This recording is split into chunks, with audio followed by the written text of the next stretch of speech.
The news and campaign reports with Michael Burke and David Davis.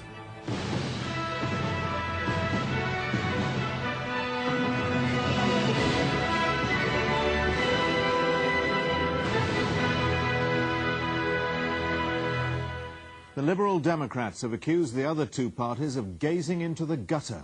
Paddy Ashdown said they were trawling for scare stories, not looking to Britain's future. Dr. David Owen endorses John Major with qualifications.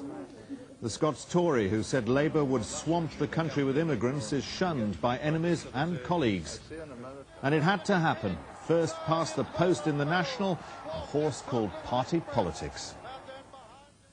Good evening. With only 4 days left before polling day, the parties have been gearing up for a last effort to get themselves elected.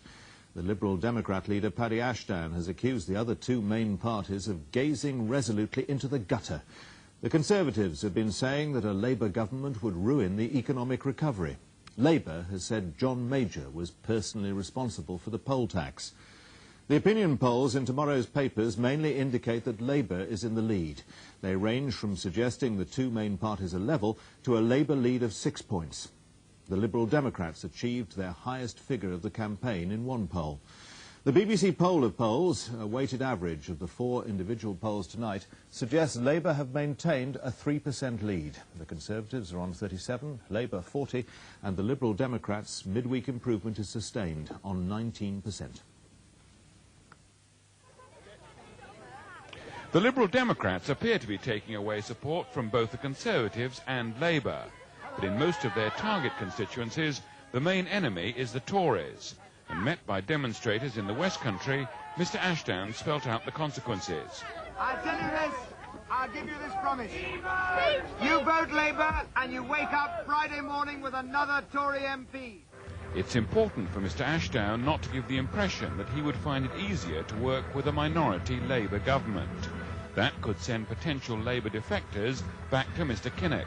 And tonight Mr. Ashdown was once again putting a plague on both their houses.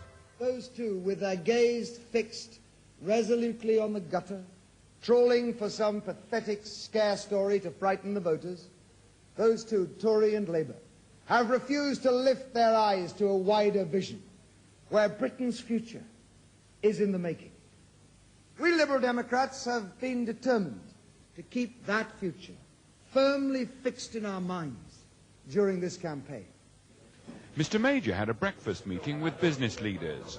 The Tories are hoping to entice wavering Liberal Democrats by arguing of serious economic problems under Labour or with a hung Parliament. At their news conference, Mr. Major also once again attacked proportional representation for not producing firm government. If you look across Europe and ask the leaders of many countries that have proportional representation, whatever sort they have, they wish they hadn't got it. And you don't need me to tell you which those countries are. You can go and see it. It took Brussels 100 days. It took Belgium 100 days to form a government. The Italians are not pleased with their system of proportional representation. Mr. Major wanted debate about constitutional change, but not because of the threat of a hung Parliament. I hope these matters will become an issue up to the election and then after the election. And I hope they will all be subject not to backstairs trading or dealing, but the most sophisticated debate across the whole nation we can manage. At Labour's news conference, too, speculation about backstairs deals was firmly stamped on. There will be no deals, and there will be no need for any deals. Labour were promoting their replacement for the poll tax, and Mr. Kinnock believes that even if he were running a minority government, the Liberal Democrats wouldn't vote against Labour's fair rate scheme. If they were, for some perverse reason, to vote against the reforms that we'll be introducing in order to get fair rates, then, of course, it would be probably the saddest day in the life of the modern Liberal Party. In the Mail on Sunday, the former SDP leader, David Owen, has announced his support for Mr. Major. The move was expected, but it's not unqualified support. Dr. Owen says he's not a Conservative, and in his own constituency, he'll vote Liberal Democrat. He says John Major is a far better Prime Minister than ever Neil Kinnock could be. I like him personally, and I trust his judgment far more than I will ever trust the judgment of Neil Kinnock. He's a man of considerable intellectual integrity and I think greatly respected by voters. So any party that he was to support would, I think, benefit greatly. People are rather more concerned with the recession, with the underfunding of the health and education services, and the fact that we've got a do-nothing government than they are with the personal recommendations of a politician who is not standing in this election. Mr Ashdown repeated a joke he made when he first heard Dr Owen would back the Tories. Well, my view is that this is only fair.